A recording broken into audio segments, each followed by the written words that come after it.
mau. Nggak suka gelap.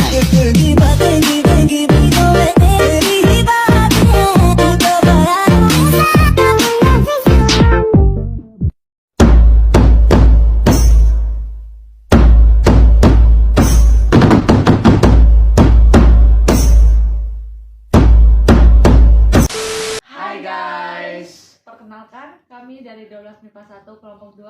Saya Sylvia Mariani Anggreni Bayi berperan sebagai Polri. Saya Marti Susan Joni Batoni sebagai advokat. Saya Priska Angelika Cahani kelima sebagai kehakiman. Saya Benedito Gaspar Fernandes Nuno sebagai KPK. Saya Meriam Menu dari Kejaksaan.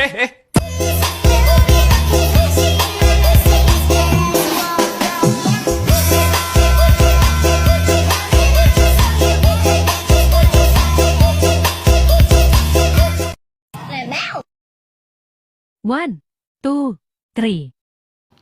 Peran Kepolisian Republik Indonesia atau Polri. Kepolisian Republik Indonesia atau yang sering disebut dengan Polri merupakan lembaga negara yang berperan dalam memberikan keamanan dan ketertiban masyarakat, menegakkan hukum, serta memberikan perlindungan, pengayoman, dan pelayanan kepada masyarakat dalam rangka pemeliharaan keamanan dalam negeri. Selain itu, dalam bidang penegakan hukum khususnya yang berkaitan dengan penegakan tindak pidana sebagaimana yang diatur dalam KUHP, Polri sebagai penyidik utama yang menangani setiap kejahatan secara umum dalam rangka menciptakan keamanan dalam negeri. Pasal 16 Undang-Undang RI Nomor 2 Tahun 2002 tentang Kepolisian Republik Indonesia telah menetapkan kewenangannya sebagai berikut. Yang pertama, melakukan penegakan, penahanan, penggeledahan, dan penyitaan. Yang kedua, melarang setiap orang meninggalkan atau memasuki tempat kejadian perkara untuk kepentingan penyidikan. Yang ketiga, membawa dan menghadap orang kepada penyidik dalam rangka penyidikan.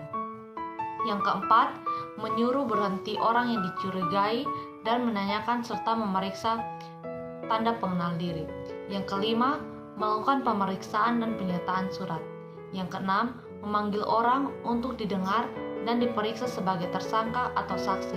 Yang ketujuh, mendatangkan orang ahli yang diperlukan dalam hubungan dengan pemeriksa perkara dan mengadakan penghentian penyidikan. Yang kedelapan, menyerahkan berkas perkara kepada penuntut umum. Yang kesembilan, mengajukan permintaan secara langsung kepada pejabat imigrasi yang berwenang di tempat imigrasi dalam keadaan mendesak atau mendadak untuk mencegah atau mengangkat orang tersangka melakukan tindakan pidana. Dan yang berikut, memberikan petunjuk dan bantuan penyidik kepada orang penyidik pegawai negeri sipil serta menerima hasil penyidikan pegawai negeri sipil untuk diserahkan kepada penuntut umum. Yang pertama, mengadakan tindakan dan menurut hukum yang bertanggung jawab, yaitu mengadakan penyidikan yang dilaksanakan dengan syarat sebagai berikut. Yang pertama, tidak bertentangan dengan suatu aturan hukum. Yang kedua, selaras dengan kewajiban hukum yang mengharuskan tindakan tersebut dilakukan. Yang ketiga, harus patut, masuk akal, dan masuk dalam lingkaran jabatannya. Yang kelima, mempertimbangkan yang layak berdasarkan keadaan yang memaksa. Dan yang terakhir, menghormati hak asasi manusia. 2. Peran Kejaksaan Republik Indonesia. Kejaksaan Republik Indonesia adalah lembaga negara yang melaksanakan kekuasaan negara, khususnya di bidang penuntutan.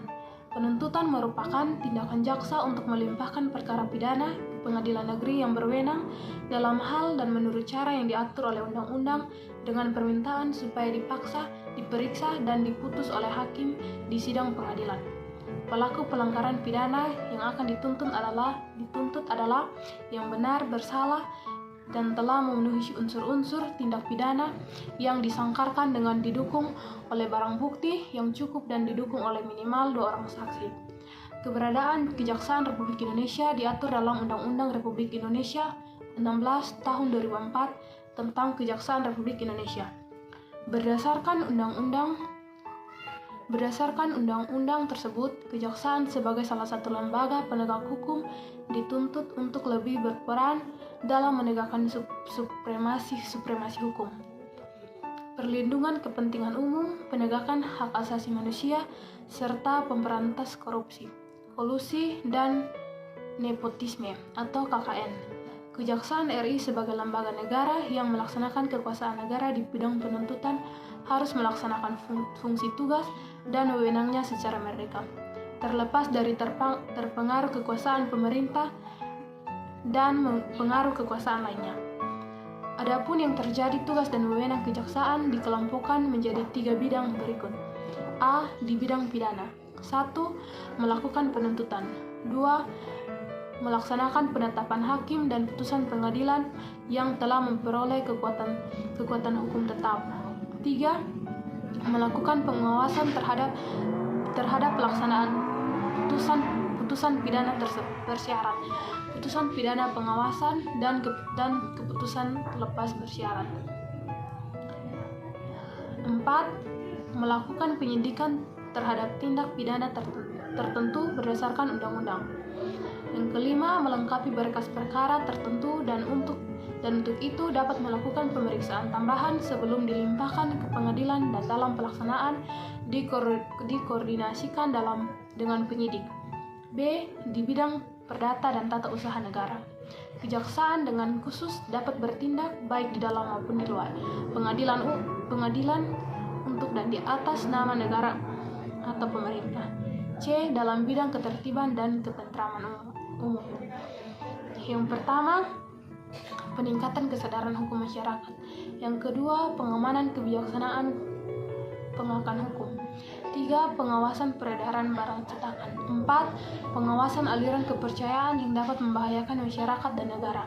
5. Pencegahan penyalahgunaan dan penodaan agama.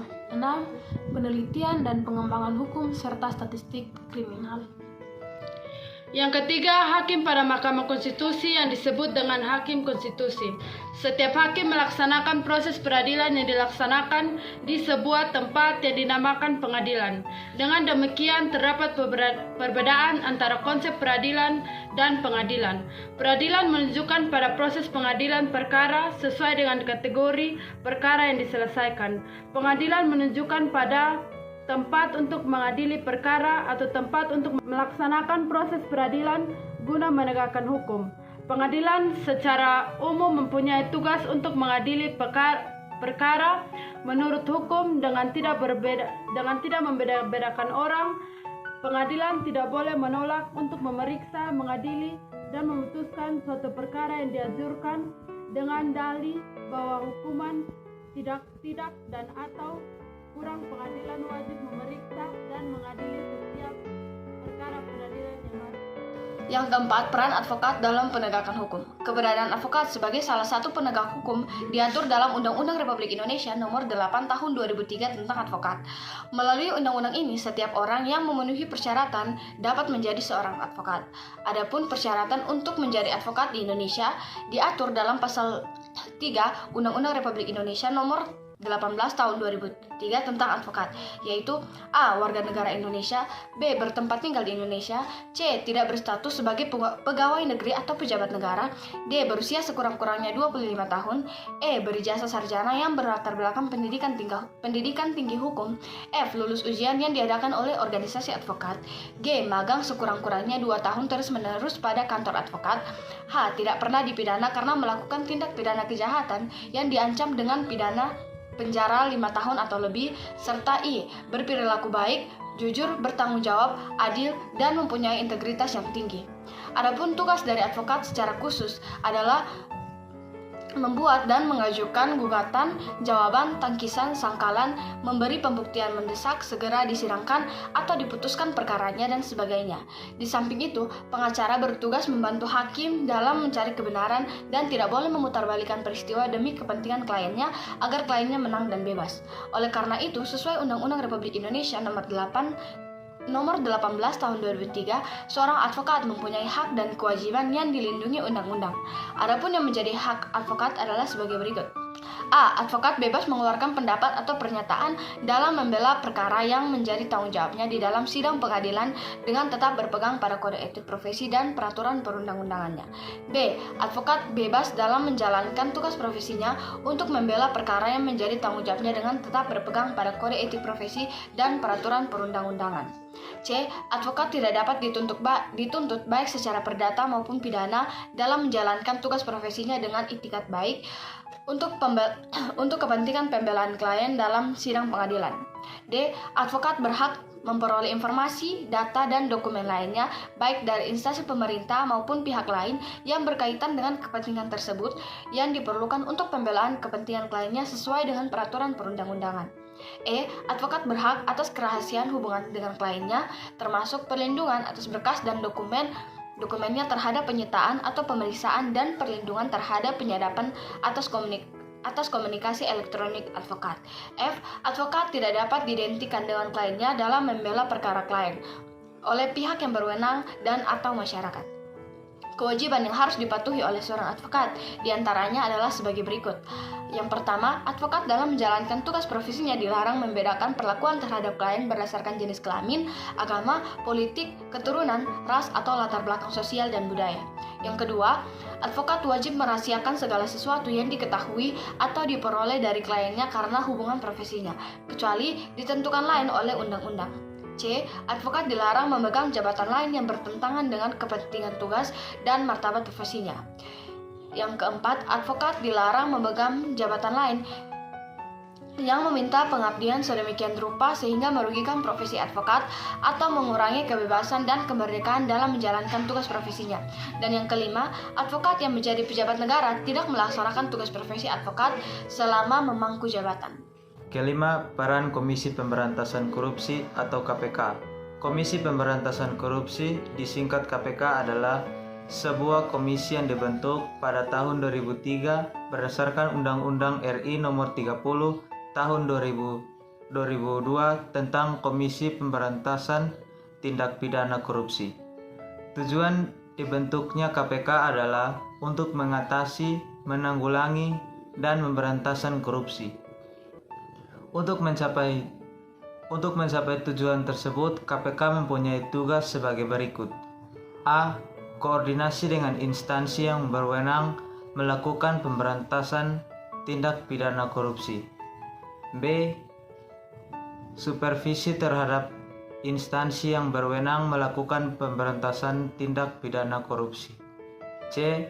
Melakukan penyelidikan dan penuntutan terhadap tindak pidana korupsi. D. Melakukan tindakan-tindakan pencegahan terhadap tindak pidana korupsi. E. Melakukan monitor terhadap penyelenggaraan pemerintahan negara. Selain memiliki tugas tersebut, komisi ini memiliki beberapa wewenang sebagai berikut. 1. Mengkoordinasi penyelidikan dan penuntutan tindak pidana korupsi. 2. Menetapkan sistem pelaporan dalam kegiatan pemberantasan tindak pidana korupsi. 3. Meminta informasi tentang kegiatan pemberantasan tindak pidana korupsi kepada instansi terkait. 4. Melaksanakan dengar pendapat atau pertemuan dengan instansi yang berwenang melakukan pemberantasan tindak pidana korupsi.